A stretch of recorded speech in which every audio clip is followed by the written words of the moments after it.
सुख कितने प्रकार के होते हैं? तो राज पुरोहित ने कहा कि 6 प्रकार के सुख होते हैं।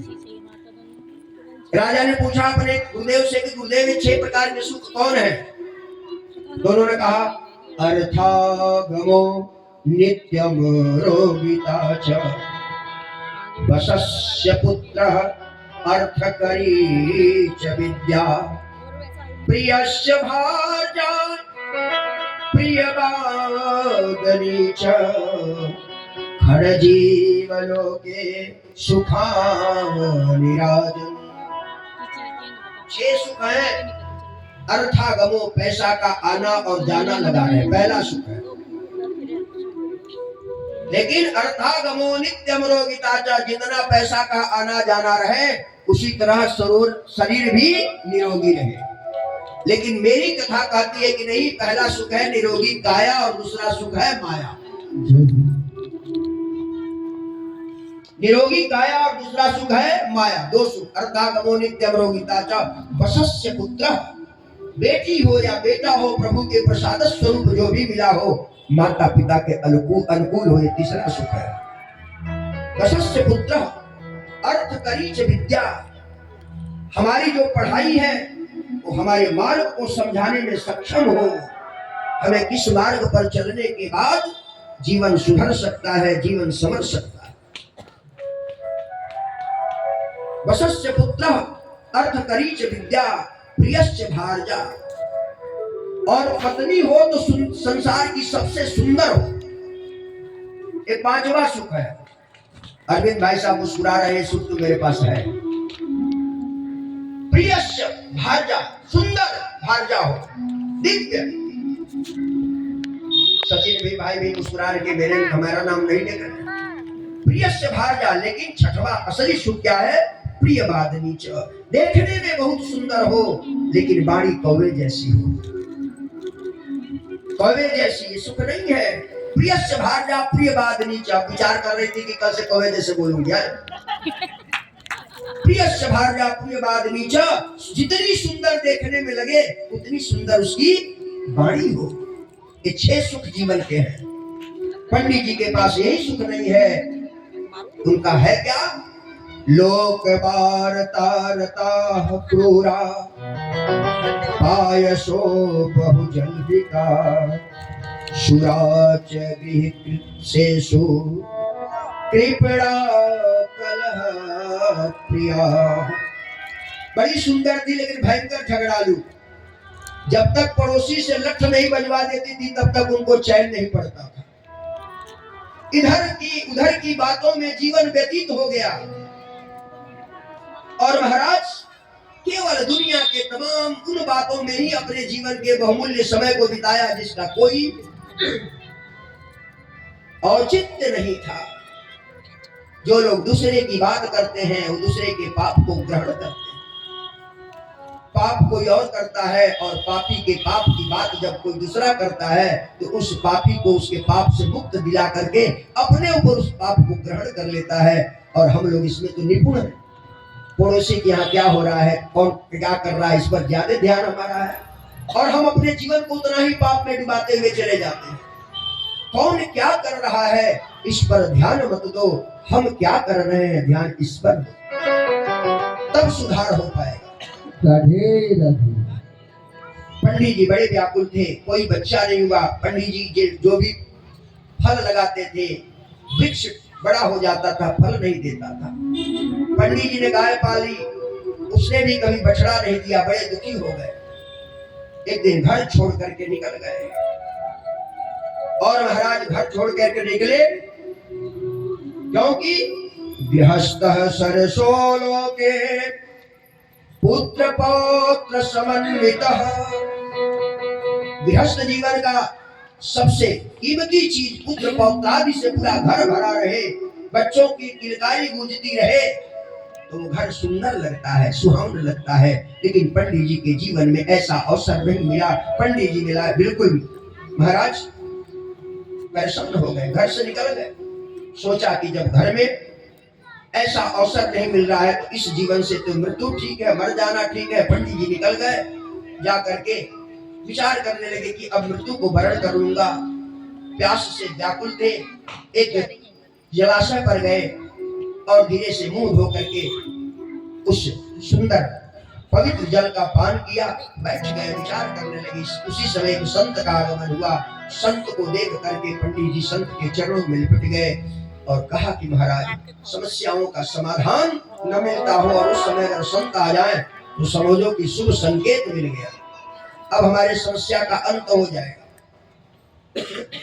पंडित जी संत के चरणों में लिपट गए, रोने लगे। संत को लगा कि घर से विरक्त होके आया है, इसे ज्ञान देना चाहिए। पंडित जी ने संसार के सारे कुव्यवस्थाओं की बात कही। पंडित जी ने कहा मैं सब जानता हूं। तो फिर संत जी से कहा, महाराज मेरे जीवन में सबसे बड़ा दुख है प्रजा दिक जीवनम प्रजाहीनम, यह जीवन प्रजा के बिना धिक्कार है, इसलिए मेरे जीवन में किसी बच्चे का सुख नहीं है। और आप संत हैं तो आप कृपा करके मुझे आशीर्वाद दीजिए, कोई उपाय बताइए, कृपा कीजिए, क्योंकि संत का कृपा कभी भी बिना फलीभूत हुए रुक नहीं सकता है। आप कृपा कीजिए, अन्यथा मैं आपके सामने डूब के मर जाऊंगा। संत जी ने सोचा कि महाराज आफत गले पड़ी है, उसको निभा रहा हूं, मुझको देख के मत हंसो यारो, मैं चूल्हा जला रहा हूं। संत जी ने ब्रह्म हत्या के डर से एक फल उठाया, प्रभु को स्मरण किया और पंडित जी को दे दिया। लीजिए महाराज पंडित जी, इस फल को अपनी पत्नी को खिला दीजिएगा। कुछ नियम बता दिया। पंडित जी फल लेकर के चले गए, पत्नी को ला करके दे दिए और उस पत्नी का नाम क्या था? धुंधली। धुंधली किसको कहते हैं? ये बुद्धि का जो संपर्क हमारे जीवन से है, ये बुद्धि हमारी पत्नी है। और जब यह धुंधली हो जाती है तो उचित बात को एक्सेप्ट नहीं करती, स्वीकार नहीं करती, अनुचित बात को स्वीकार करती है और अंत में यह जीवन रसातल को ये बुद्धि रूपी पत्नी पहुंचा देती है। पंडित जी ने ला करके फल अपनी पत्नी को दे दिया और कहा कि महाराज फल को खा लेना। और फल खाने के बाद से नियम बता दिया, इस नियम का पालन करना, प्रभु की कृपा होगी तो हमारे आंगन बच्चों की किलकारियों से गुंजमान होने लगेगा। पत्नी को फल दे करके पंडित जी आगे निकले। पत्नी ने विचार किया, फल भक्षेण गर्भः स्याद गर्भेणोदर वृद्धिता, स्वल्प भक्षम ततो शक्तिर् गृहकार्यं कथं भवेत्। विनाश काले विपरीत बुद्धि। धुंधली ने विचार किया कि अगर मैंने फल खा लिया और अगर कहीं गर्भवती रह गई तो मैंने सुना है कि जो माताएं बहनें गर्भ धारण करती हैं उनकी भूख कम हो जाती है, उनके शरीर का बल नष्ट होने लगता है, कृष्णकाय शरीर हो जाता है। कदापि अगर ऐसा हुआ तो मैं अपने को कैसे सुरक्षित रख पाऊंगा? परमात्मा ने यह जीवन केवल संसार के आनंद को भोगने के लिए दिया है। अगर सचमुच बच्चा हो गया तो हमारा जीवन नरक हो जाएगा, मल मूत्रों में हम सनी रहेंगी। ये विचार करने लगी, तब तक पड़ोस की महिला आ गई। उससे कहा धुंधली ने कि महाराज ये फल दिया है किसी संत ने और इसका प्रभाव भी बताया है। खुश हो गई, मुस्कुरा गई, दीदी तुम्हारे जीवन में आनंद की वर्षा हो जाएगी, खा लो फल। लेकिन उसके सामने भी नाना प्रकार के कुतर्क देने लगी। ये बुद्धि हमारे विनाश का कारण है। जिस बुद्धि में कुतर्क का वास हो जाता है वह बुद्धि हमारे जीवन को नष्ट कर देती है। इसीलिए वेद मूर्ति तपोनिष्ठ पंडित श्री राम शर्माचार्य जी महाराज ने कहा इस कुतर्क वाली बुद्धि को समन करो। और ये कुतर्क की बुद्धि कैसे, उसके तेज को कैसे समन किया जाएगा? जो तेज पतन के गर्त को खोजने में लगा है, इस बुद्धि का तेज, उसको समन करना पड़ेगा। और समन करने का एक तरीका दिया, धियो यो न प्रचोदयात्। परमात्मा की उस शक्ति को धारण करो इस बुद्धि में जो सन्मार्ग पर चलाने के लिए हमको बाध्य कर दे। क्योंकि गायत्री मंत्र का अर्थ ही यही है, ओम अर्थात परमात्मा, भूर्भुवः स्वः अर्थात ये तीन व्याहृतियां हैं परमात्मा का प्रकाश समस्त 14 भुवन में समाहित है। पृथ्वी पर, आकाश में, पाताल में, हर जगह ओम का संचार हो रहा है। फिर ऐसे दिव्य प्रकाश को, तत्व माने उसको, उस प्रकाश को, जिस प्रकाश से जगती प्रकाशित हो रही है, जिस प्रकाश से देवता प्रकाशित हो रहे हैं, जिस प्रकाश के आलोक में ब्रह्मा ने सृष्टि की रचना की है, उस प्रकाश को धारण करो, वर्ण करो।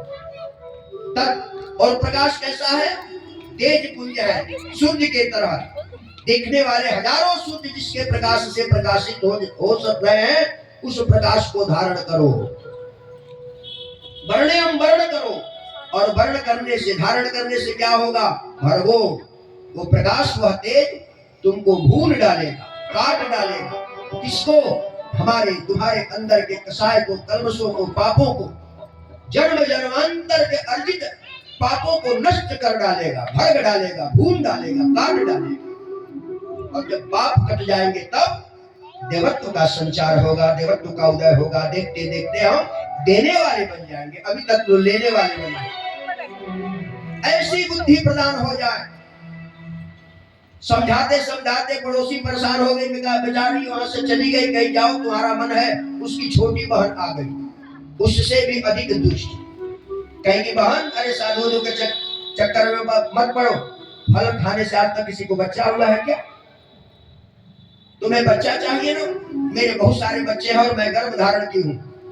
3 महीने के बाद गर्भ हमारा प्रसव पीड़ा से बाहर निकलेगा। मैं अपने पति को बता दूंगी, क्योंकि वो लालची है। पति को बता दूंगी कि हमारा बच्चा पैदा होते ही मर गया, कुछ पैसा दे देना और बच्चा पैदा होगा मैं तुम्हें लाके दे दूंगी। बात बन गई, बात को स्वीकार कर लिया। और हाँ, संत की परीक्षा लेनी है तो इस फल को अपने गाय को खिला दो। ऐसा ही किया उन्होंने। 3 महीना पहले धुंधली की गोद में उसके बहन का बच्चा आया और 3 महीने के बाद उस गाय को जो फल खिलाया गया था उससे भी बच्चा पैदा हुआ। पूरा शरीर सुंदर कांति युक्त शरीर मानव का था, कान बड़े बड़े थे गाय की तरह, इसलिए नामकरण संस्कार हुआ। पंडित जी ने अपने बेटे का नामकरण संस्कार के लिए पत्नी के सामने प्रस्ताव रखा। आपस में झगड़ा हो गया कि 9 महीना हमने पेट में रखा, अब नामकरण तुम करोगे। पंडित जी ने सोचा कि विवाद क्यों हो, इसलिए पंडित जी ने कहा ठीक है, यथा नाम तथा गुण, जैसा नाम हो वैसा ही गुण उत्पन्न होता है। उस माँ ने अपने अनुकूल नाम रखा, उसका नाम रखा धुंधकारी। पंडित जी ने उस बछड़े का नाम रखा गोकर्ण। धुंधकारी महाखलः गोकर्ण महापंडितः। गोकर्ण बड़ा सुंदर पंडित हुआ, ये धुंधकारी बड़ा खल हुआ, बचपन से ही बड़ा आतिताई हो गया। और इतना अत्याचार पापाचार के गर्त में अपने जीवन को ढकेल दिया कि अंत में पंडित जी बच्चा नहीं था तब मरने के लिए गए थे, आज बच्चा हो गया। बच्चा से प्रताड़ित होकर के पंडित जी मरने को तैयार हो गए। गोकर्ण ने समझाया, पिताजी घबराइए नहीं, आप क्यों किसी को दोष देते हैं? जीवन में सुख और दुख जो मिलते हैं वह अपने जीवन के कारण है। गोकर्ण ने समझाया कि पिताजी न चेदस्य सुखम किंचिन सुखम चक्रवर्तिनः सुखम अस्ति विरक्तस्य मुनिरेकांत जीवनम। हे पिताजी, किसी को भी इस धरा पर सुख नहीं मिला है। बड़े बड़े चक्रवर्ती सम्राट को भी सुख नहीं मिला है। आप जरा दशरथ जी को देख लीजिए, जिनके 4 पुत्र थे, क्या उनको भी सुख मिला है क्या? और आज गोकर्ण जी समझाते हुए कहते हैं कि पिताजी देख लिया संसार मैंने, देख लिया संसार मैंने, देख लिया, देख लिया संसार मैंने, देख लिया, सीख लिया संसार मैंने, देख लिया। सब मतलब के यार मैंने देख लिया, सब मतलब के यार मैंने देख लिया, वो देख लिया संसार मैंने देख लिया, देख लिया संसार मैंने देख लिया। तन निरोग धन जेबम जब तक हो, तन निरोग धन जेबम जब तक सेवा करेंगे मिलकर तब तक, सेवा करेंगे मिलकर तब तक, सेवा करेंगे मिलकर तब वो तक, सेवा करेंगे मिलकर तब तक, सेवा करेंगे मिलकर तब तक। मानेगा परिवार मैंने देख लिया संसार मैंने देख लिया संसार मैंने देख लिया, संसार मैंने देख लिया। जिस जिस पर विश्वास किया